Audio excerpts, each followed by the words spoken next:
We're a local internet service provider in Berkeley Springs, West Virginia. We kind of wanted to give you a short tour of our facility and what we do here in Berkeley Springs. So this is the front area of our building. We have some security cameras up on the front side of the building. Let's walk around to the side and we'll kind of show you around a little bit.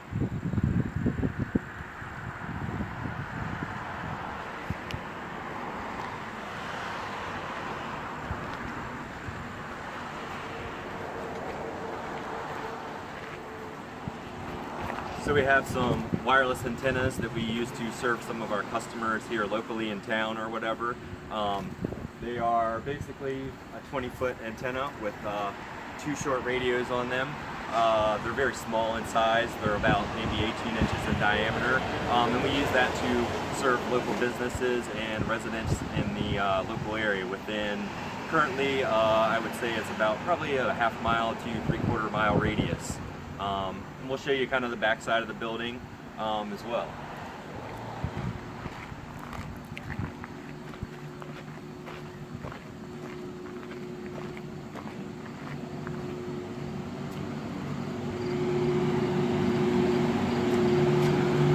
So back in this area at the rear of our building, we have our air conditioning units that serve our data center inside, where our internet connectivity and power comes into the facility.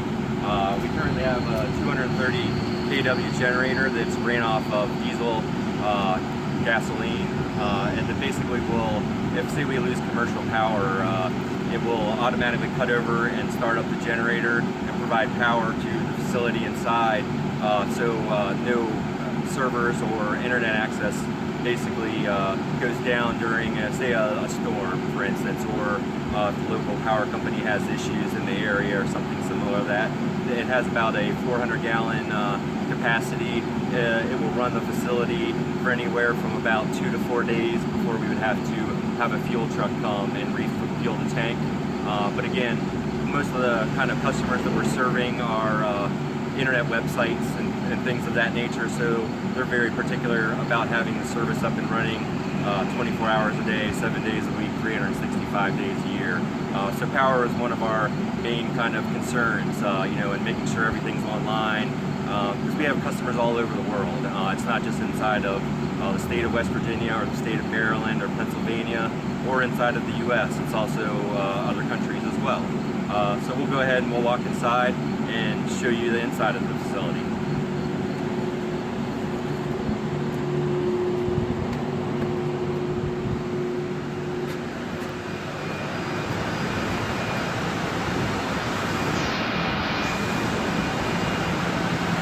So kind of like I was saying before, some of the main features is power, so we want to have the power up and running all the time.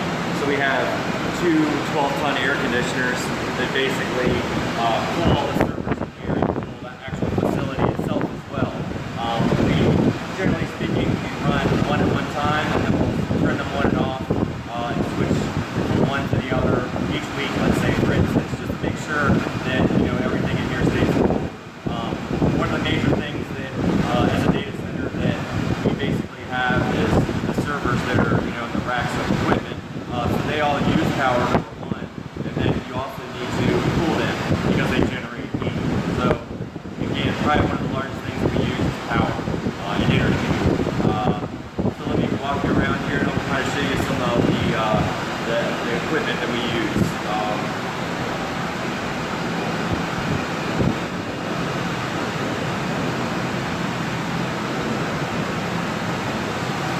So each one of these, kind of what you would call is a rack. So a rack basically is a certain size tall. They're about 6.5 feet tall basically. They house typically 42 servers, or depending on the size of the server, sometimes it's maybe a little less. And again, that just depends on how large or what capacity the servers have, and how many processors they have, and how much memory and how much disk-based storage they have. And again, a lot of these clients are what you might call web hosting companies. So say your local business wants to have an online presence and they need to have a website. So all that information is stored in somewhere at some location. But generally speaking, it's data centers versus, say, your local business or your actual house or something like that. And the main reason for that is the capacity of the internet connectivity. It is the power that we use. It is having a generator, and it's also having UPS equipment. So what happens is your local power company has an outage. The generator generally takes anywhere from 30 seconds to a minute to start and power the facility. So you have to have a UPS or uninterruptible power supply that will basically power all the equipment for anywhere from 30 seconds to 2 minutes while you have basically no power at all. And they just use large size batteries. So think of something that's maybe in a farm tractor or something similar to that. And it'll run actually off the batteries until the generator can start up and start its turbine and basically generate enough power to power all the equipment. And like I said, that usually takes 30 seconds to 2 minutes. And again, that's an important kind of infrastructure to have, and because you don't want this equipment going offline. If it goes offline, the machines have to restart back up, and it can take from a few minutes to half an hour to kind of get back online, and that takes their website down, type of thing. So again, it's the internet, it's the space, and it's the power that they use our facility for. So let me go ahead and show you kind of what inside of a rack looks like, so you can kind of get the general idea of what we do.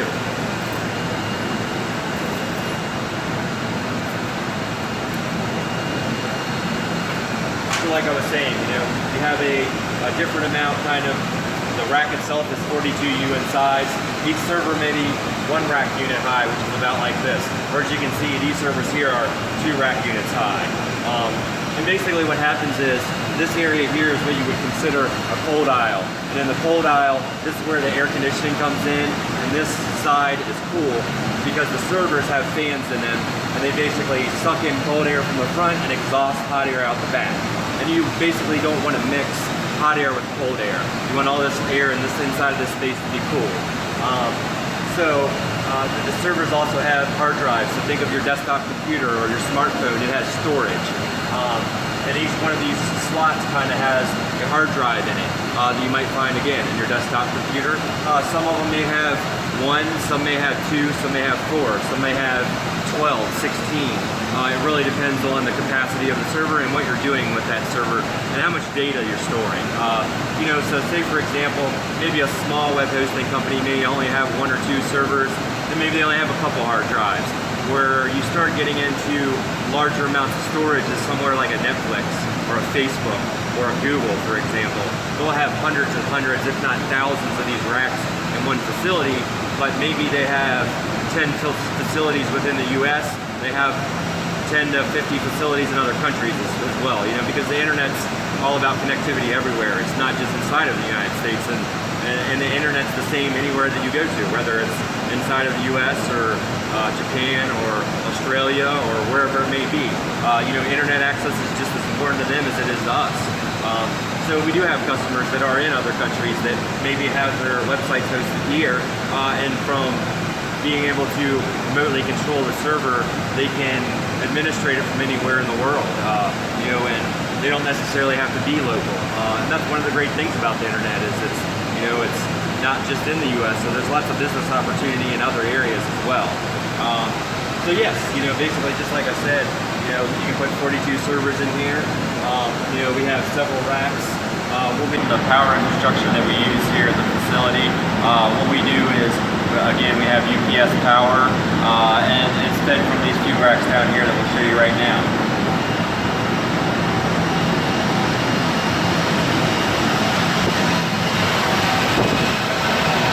So inside of this rack here, it's very similar to what you would have basically at your home. It basically has a electrical panel in the back of it that has breakers. The breakers can be 20 amp, 30 amp, 40 amp, 50 amp, 100 amp, and typically what will happen is the power from the street comes in at 480 volts. It's fed to this cabinet here that has what they call a step-down transformer. The step-down transformer basically converts 480 watts 3-phase, or 480 volts 3-phase to 240 amps 3-phase. The power all comes into this rack here. It goes into the breakers. and is fed out to these other racks from here. But kind of where it differentiates is that it has a step-down transformer. Then it comes over to this rack here, which is a UPS rack. So inside of this rack, they have power modules. Each power module basically does 10 kW of power, or 10,000 watts of energy. So if you think about, hey, an electric light bulb, it typically is say 40 to 100 watts. Each one of these does 10,000 watts. And it's basically what you would call an 80 kW or 80,000 watt UPS. And we currently have one UPS that basically powers all the equipment that we currently have in the facility. As we want to expand, you simply just add another rack like this, and it gives you another 80 kW of capacity, or larger, depending on the size of the unit that you use. What's nice about these systems is that it's an N+1 configuration, which means that it's redundant, and the fact that it has, I believe, 9 power modules in it total, and at any given time it can run on 8 of those power modules if one fails. And basically it has a little lock. You turn the lock, you slide this whole power module out. If it fails, you slide in a new one, and nobody even knows the difference at that point. So it's built for redundancy and to basically be able to take that out and nobody even notices at all. The next rack here that I'll show you is just UPS batteries. So think of, hey, a large farm tractor, or your car, or your boat, or any RV, any kind of thing that has a battery.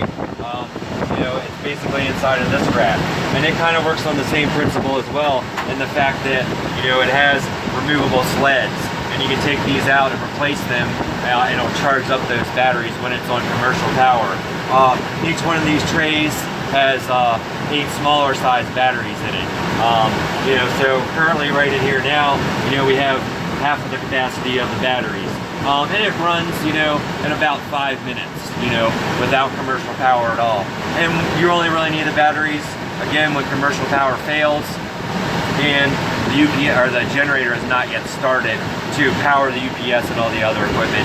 So it usually only runs for a very short period of time, whether it's 30 seconds or a minute, minute and a half, something like that.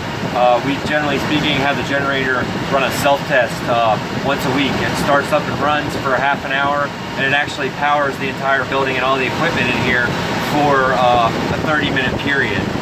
And it turns off the commercial electric power and does what they call a load test. Some facilities will actually just start the generator to make sure it starts, but we actually load test it, meaning that the power company does not power anything in here for a half an hour period. And then the generator shuts off and it runs back on commercial power again. So let me show you some of the backs of these racks back here, so you can get an idea of the wiring that's involved, not only from a networking or communication standpoint, but from a physical power standpoint. We kind of have what they would call a ladder rack system. So the ladder rack system, what it allows you to do is basically have the power and the network connectivity above the server racks, so the power wires and the networking cables are kind of out of reach. So this is what these ladder racks basically look like. On the top, we have electrical, and it provides all the wiring, because what you don't want to do is you don't want to have the electrical in real close proximity to the networking cables, because it'll throw interference into the lines. And it also just helps as a segregation to segregate and know that, hey, on the top is power, on the bottom rack it is cabling or network connectivity. So basically what happens is the internet comes into the facility via fiber and transfers from here down to a large facility in Ashburn, Virginia. And we actually get our network, our internet connectivity from there. It is the facility that we use inside of Virginia is one of the largest kind of what they call a peering point on the internet, where a lot of large providers connect together, and it's kind of the epicenter of the internet. So think of large companies like AT&T or Verizon or Frontier, or large, not only US-wide but worldwide networks connect there as well.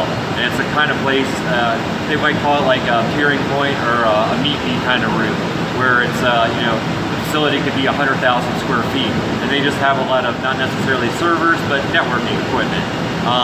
So to give you an idea here, we'll show you the the back side of a couple of these racks, so you can kind of see, hey, this is what the back of the servers look like, this is what the wiring looks like.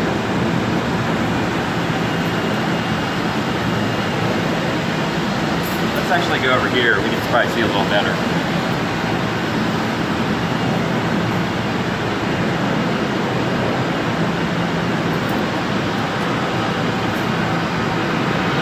To give you an idea at the back of this rack, we have these two power strips. So think of a power strip that you might buy at Home Depot or somewhere similar to that, maybe Best Buy.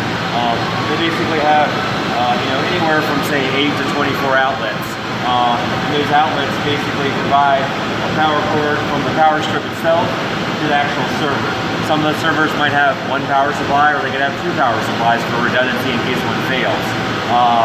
And this is where all the power kind of comes through from the servers. What's nice about the power strips is they will monitor how much power is being used. If one power strip starts using too much power, it sends you an email and says, hey, it's using too much power, you might want to check this piece of equipment out. It also allows you to turn on and off the server from remotely over the internet. Maybe you might do it from the comfort of your home, or maybe you're off on vacation. You don't want to actually have to come to the facility. You want to be able to remotely manage that system. So that kind of is what allows you to do that and what powers all the equipment in this rack. Usually what we'll have too, to kind of get the Ethernet cables and the internet into each rack, is there's a switch on the top side of the rack here that will have anywhere from 24 to 48 ports. It basically goes from this top of the rack switch, feeds down to each server in the rack. As you can see in this rack, there's quite a bit of equipment and networking, and that's just because it's a fairly full rack of equipment. So each one of these servers, think of, hey, your workstation at your house or your desktop computer at your house, but maybe they're maybe they have two processors instead of one, or they have a lot of memory, or they have a lot of storage type capacity, because they're doing more than just maybe using Google Chrome or Internet Explorer or something similar to that to browse the web. They're actually serving the websites that you go to on a daily basis. And for the most part, I think that pretty much concludes the tour at this point. I'd like to thank you for your time, and getting to know us a little bit more in depth. So we'll talk to you later.